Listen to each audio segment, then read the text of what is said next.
우리가 그 22장에서 주일 새벽에 15절의 말씀을 비춰보면 바리새인들이 어떻게 하면 예수의 말에 올무가 될까 해서 질문을 했죠. 그 질문이 어떤 질문이냐? 가이사에게 세금을 내는 것이 옳습니까? 옳지 않습니까? 이 질문을 했어요. 내라 하더라도 덫에 걸리고 내지 말라 하더라도 덫에 걸려요. 그래서 싱글벙글 그러는데 의외로 나중에 그들이 깨졌다 이거죠. 한마디로 말문이 닫혀서 깜짝 놀라면서 주랭난치듯이 도망갔어요. 그 말을 듣고 사두개인들이 또 예수님을 공격합니다. 바리새인들하고 사두개인들은 적수예요. 예를 들어서 신앙관이 달라요. 바리새인들은 천사도 있고 내세도 있고 이렇게 하나님 나라도 있고 막 하면서 이 믿음을 가지고 하나님을 섬긴데 사두개인들은 현실주의입니다. 죽으면 다 끝나지 뭔 지옥이 있고 천국이 있고 뭔 천사가 있냐 이런 사람들이에요. 똑같이 하나님을 섬기면서 그래서 그들은 드러내놓기를 좋아합니다. 그러니까 자기들의 적수가 깨졌다 그런 말을 듣고 너무 기뻐하면서 우리가 이기자 해서 어제 아침에 들려줬던 그 말씀 어떤 말씀인가 하면 23절에서 사두개인들이 예수님께 와서 질문을 합니다. 그들은 부활이 없다고 말했잖아요. 그래서 선생님은 부활이 있다고 말씀을 가르치시고 잘 알고 있는데 계대기론 아시지 않습니까? 그 계대기론을 이야기했어요. 그러면서 7 형제 아들이 있는데 큰 아들을 결혼시켰는데 자식을 낳지 못하고 남편이 죽었는데 그 다음에 둘째 아들이 형수하고 같이 살면서 아이를 낳았는데 또 죽고 해서 7채까지 다 거쳤는데 그들은 죽음 후에 사후가 없고 천사도 없고 그렇다면 예수님이 있다고 하니까 여기에서 그 여자가 7 남자를 거쳐가는데 그 여자는 누구의 아들입니까? 아내가 됩니까? 그랬어요. 또 예수님께서 그들을 완전히 박살내버렸어요. 쉽게 말해서 너희가 성경도 하나님 능력도 오해했다 하면서 하나님의 나라는 시집도 장가도 가지 않고 천사와 같다. 너희가 성경을 읽어보지 못했느냐? 아브라함의 하나님, 이삭의 하나님, 야곱의 하나님이라는 것을 읽어보지 않았느냐라고 하면서 그 말을 듣고 그들도 멍해가지고 주랭난을 친 거예요. 자, 이제 이렇게 바리새인들도 깨지고 또 사두개인들도 깨졌어요. 이제 바리새인들 가운데서 성경에 정통한 신학자 요사의 말로 보면 성경에 아주 능하다고 하는 대단한 박사들입니다. 율법사가 예수님께 와서 시험하기 위해서 또 물어봅니다. 어떻게 해서라도 예수를 이겨먹으려고 하는 거죠. 그러면서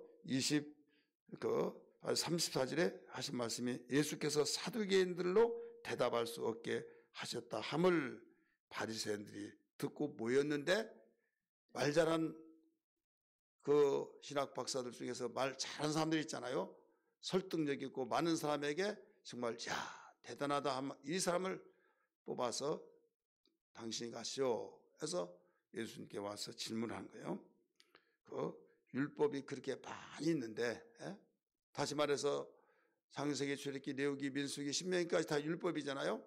그 모세오경이라고 하는 특별히 출애굽기에서부터 시작해서 신명기까지는 막 집중적으로 이 율법에 관한 말씀에 이렇게 방대한 율법 중에서 어느 것이 가장 큰 율법이냐고 물어봅니다. 이 넓은 여러 가지 말하는 것을 한마디로 딱 줄인 것이 굉장히 어렵거든요. 여러분 사건이 막 크지만 머릿기사가 있잖아요. 그와 같이 가장 핵심 머릿기사를 잘 써야 그 신문을 많이 듣고 다 읽을 수 없으니까 그 관심 속에서 모두 독자들이 많이 있듯이 그것을 물어본 거죠. 율법이 그렇게 많이 있지만은 어느 계명이 가장 크냐고. 그래서 예수님이 말씀하셨어요. 신명기 6장 5절의 말씀을 인용했어요. 하나님 말씀이 첫째는 마음을 다하고 성품을 다하고 뜻을 다하여 주 너희 하나님을 사랑하라. 이걸 가르쳐주고, 둘째도 그와 같으니, 그와 같으니라는 건 뭐냐면 이웃을 사랑하는 내용을 하나님 마음과 성품과 뜻을 다해 사랑하듯이, 둘째도 이웃을 마음과 성품과 뜻을 다해서 이웃을 사랑하는데 네 자신과 같이 사랑하는 거예요. 자, 여기서 우리는 주목해야 할 것이 이웃을 사랑하라 그냥 하지 않고 네 자신과 같이 사랑하라, 이런 말씀을 하셨어요. 네 자신. 자, 여러분, 부부가 살면서 나는 당신을 위해서 살고 당신을 지극히 사랑한다고, 내가 누구를 사랑하고 나는 자식을 사랑하고 막 하면서, 여러분 사실 부모가 자식을 사랑한다고 하면서 자식을 위해 살잖아요. 이건 정설이에요. 이건 부인할 수 없는. 그런데 막상 자기가 어떤 자식이 섭섭하게 하고 하면 자식이 다 필요 없고 막 이런 말 해야 하네요. 하죠. 생각이 들어요, 안 들어요? 그러면서도 또 자식이 부모가 어디 있냐 하면서 또 자식을 사랑하는데, 내가 남편을, 아내를 제일 사랑하고 내가 자식을 제일 사랑한다는데 자기가 몸이 아파서 떼굴떼굴 둥글고 그러면요, 다른 거 안 보여요. 그리고 내가 앞을 죽을 병이 되면요, 내가 무슨 죄를 많이 했으니 내가 이렇게 저기 하라 하면서 그 자기 몸을 지극히 사랑한다는 것을 부인할 수 없을 것이다, 이거죠. 그래서 자기 자신을 누가 뭐라고 한다 할지라도 남편을 위해서, 아내를 위해서, 내가 자식을 위해서 이보다 더 나는 어떻게 돼도 좋다 하는데, 막상 자기가 아파 보면 자기가 자기를 제일 사랑한다는 걸 알 수 있다, 이거죠. 우리를 만드신 하나님이 그걸 모르실까요? 그래서 네 자신과 같이 사랑하라, 이거죠. 예를 들어 자기가 어디 아파서 아프다고 하면 낫겠지. 근데 병원에 같이 가자고 말 안 했다고 해서 삐져가지고 섭섭해가지고 두고두고 이 말을 반복하면서 잊어버릴 만하면 그때 내가 잊을 수가 없다고 하고 막 이러면서 섭섭함을 나타내잖아요. 이게 자기를 더 사랑하고 있다는 거죠. 그래, 이웃을 사랑하는 것도 그냥 사랑하지 말고 네 자신과 같이 사랑하라, 이거죠. 그래서 첫째도 둘째도 바로 사랑인데, 첫째는 하나님 사랑, 둘째는 이웃 사랑. 방법은 어떻게? 마음과 성품과 뜻을 다해서, 힘을 다해서, 누가 보면 목숨을 다해서 사랑하라, 이거죠. 그래서 가식으로 사랑하지 말고 진실하게 사랑하라, 이거죠. 이 많은 방대한 율법을 줄여서 정리한 것이 첫째 하나님 사랑, 둘째 이웃 사랑, 이걸 일러주신 거죠. 그러면서 맨 마지막에 뭐라고 가르쳐 주시는가 하면 율법과 선지자의 강령이라, 이런 말씀이 나오죠. 우리 40절 같이 읽습니다. 시작. 이 두 계명이 온 율법과 선지자의 강령이니라. 강령. 온 율법이라는 것은 율법이 한두 가지가 아니잖아요. 그 모든 율법에서 그게 줄여서 최고 핵심적인 것은 정리가 되기를, 첫째 하나님 사랑, 둘째 이웃 사랑, 이거예요. 한마디로 말한다면 이 강령이란 말은 여러 가지 줄거리가 있지만 근본적으로 가장 핵심적인 그 줄거리 내용이란 뜻이에요. 가장 핵심적인 내용이 이게 강령이에요. 그래서 무슨 강령 그러면 간단하면서 그 강령을 풀이를 하잖아요. 정부에서 무슨 강령이 내려지면. 그래서 정책에 대해서 다 말할 수 없잖아요. 부연 설명까지 하면 너무 모자라니까 뼈대만 이야기하잖아요. 그래서 거기에 대해서 해석하는 사람들이 풀이해서 이야기를 해줘서 이해를 돕는 것이 있잖아요. 이와 같이 우리는 주님이 가르쳐 주신 내용이 이 두 가지. 두 가지면서도 한 가지, 한 가지면서 두 가지. 한 가지라고 통합해서 하나로 하면 사랑. 둘로 나눈다면 첫째 하나님 사랑, 둘째 이웃 사랑. 이것이 온 율법과 선자의 강령이라 말씀했죠. 우리는 주변에서 신앙생활 참 잘하고 대단하고 열심하고 정말 신령하고 한다 할지라도요, 하나님 사랑하지 않고 이웃 사랑을 하지 아니하면 이건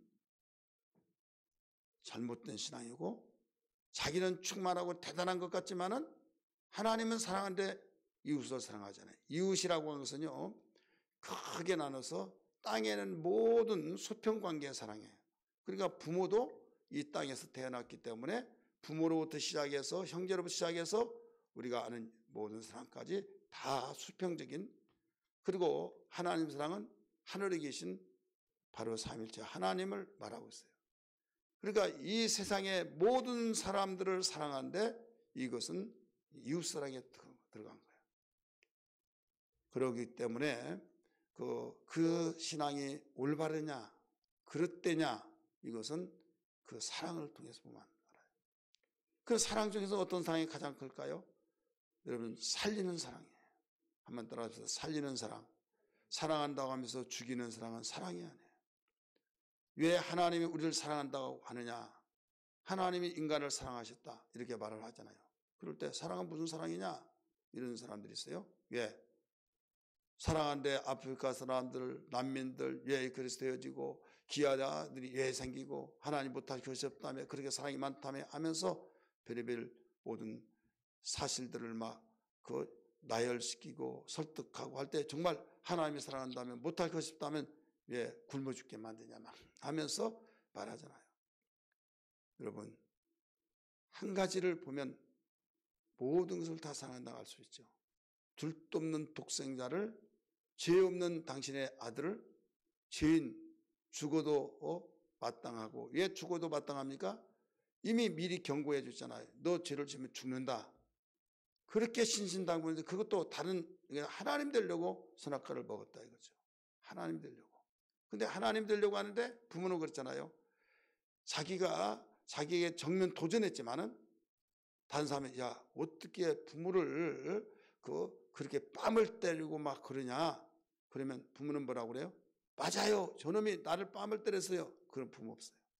뺨을 때린 것이 아니라 이렇게 하다가 저기 뺨에 여기에 스쳤다. 이렇게 해석을 해요. 왜? 사랑하니까. 이해가 되시죠? 다른 사람은 없는 것을 막 보태가지고 더 악화시키는 이 모든 것을 이야기하고 있지만은 사실을 또 말하고 있지만은 부모는 어떻게 해서라도 좋은 측면에서 아들을 허물을 덮어주기 위해서 그 사진을 보고 막 이리 때렸지 않느냐? 그것은 내가 맞기는 맞았지만은 그것이 아니다. 이렇게 설명을 하듯이 이게 부모의 심정이듯이.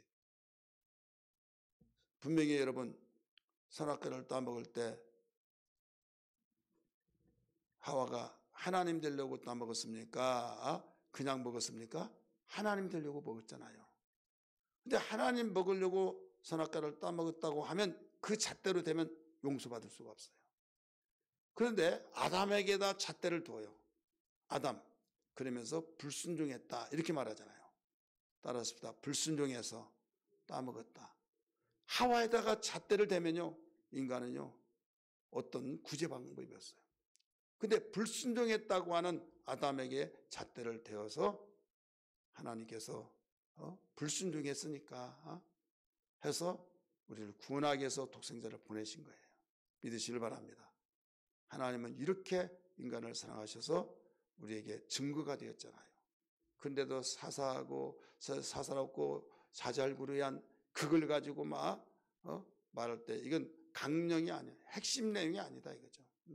예를 들어서 난민들이 왜 그런지 저희들끼리 막 싸우고 막 해서 전쟁을 해서 난민이 생기고 더 나가서 어떤 박해를 통해서 난민이 생기고 일을 해야 하는데 일을 하지 않고 그냥 부조리 때문에 가난하게 살고 또 어떤 개발을 하지 않고 게을러 가지고 못 살게 아프리카 땅이 기름지다는 거예요. 갔다 온 사람 보면. 그렇기 때문에 우리에게 주신 그 모든 것을 지혜를 쓰지 않고 게을르고 그러기 때문에 이런 문제들이 생긴다. 여러분 아프리카 남아공은요 최고 잘 살잖아요. 왜? 기독교가 그 속에 영국이 지배하면서 기독교 복음을 들어가서 거기에 유일하게 남아공은 거기에 남아프리카의 모든 나라들 중에서 미국이라 이래 할 정도로 최고 잘 살잖아요. 그렇기 때문에 우리는 하나님이 우리를 사랑하신다고 하는 사실은 변함없이 지금도 사랑입니다. 사랑 속에는 용서가 없이는 사랑이 될 수가 없어요. 한번 따라서 합시다. 용서가 없이는 사랑할 수가 없다. 하나님이 죽으리라 하면 죽는 거죠. 끝난 거예요. 그런데 용서를 해 주셨어요. 어떻게 용서해 주냐? 죽는 그 죽으리라는 말씀도 지키고, 용서는 빚을 예수님이 보내서 대신 갚아주신 거죠. 어떻게 서로 살려고 하는. 그러므로 오늘 우리는 신앙은 하나님의 사랑을 통해서 우리도 사랑을 거저 받았으니 거저 줘야 된다, 이거죠. 오늘 이 말씀이 예수께서 첫째와 둘째를 가리키신 내용은 우리 사랑이다. 그래서 왜 사랑하는데 무뚝뚝하고 사랑하는데 이러냐 저러냐 하면서 포장해서 굉장히 사랑한 것 같은데 속에서 칼을 품고 있다고 하면 사랑이 아니야. 하나님은 중심 보시니까 다소 말수가 적고 또 성품상 그렇다 할지라도 그 속에서는 하나님이 하시기 때문에, 중심 보시기 때문에 진실로 용서하고 사랑하고 허물을 덮고 그래야 한다면 우리는 그 하나님이 인정하시는 걸 믿습니다. 이것이 오늘날 우리가 그 하나님이 모든 것을 줄이고 압축시켜서 우리에게 주신 말씀이라는 걸 기억하면서 변함없는 하나님의 사랑, 나도 사랑하게 도와주시옵소서. 첫째는 하나님 사랑, 둘째는 이웃 사랑. 왜 첫째, 둘째를 세웠을까요? 첫째를 해결하지 못하면 둘째 흘러갈 수가 없어요. 하나님 모든 일의 근원이시잖아요. 샘이 나오지 않는데 물을 퍼다 쓸 수가 없어요. 계곡의 물이 말라버리는데 여러분 강물이 생길 수가 없어요. 그래서 하나님으로부터 사랑의 근원이 되어서 그 사랑을 받으면 내가 그것을 또 가지고 사용하는, 직장을 다니지 않고 돈을 벌지 못하면 생계가 유지가 되지 않아요. 직장을 다닐 때 그 돈으로 가정을 꾸려 살 수 있듯이 하나님의 사랑을 내가 받을 때만이 그 사랑을 줄 수 있다, 이거죠. 그래서 사랑을 받아본 사람이 사랑을 줄 수 있고, 그런 것처럼 꼭 하나님 사랑을 통해서만이 우리가 이웃을 사랑할 수 있다는 것을 기억하면서 오늘 또 기도하는 아침 되기를 주의 이름으로 축원합니다. 할렐루야.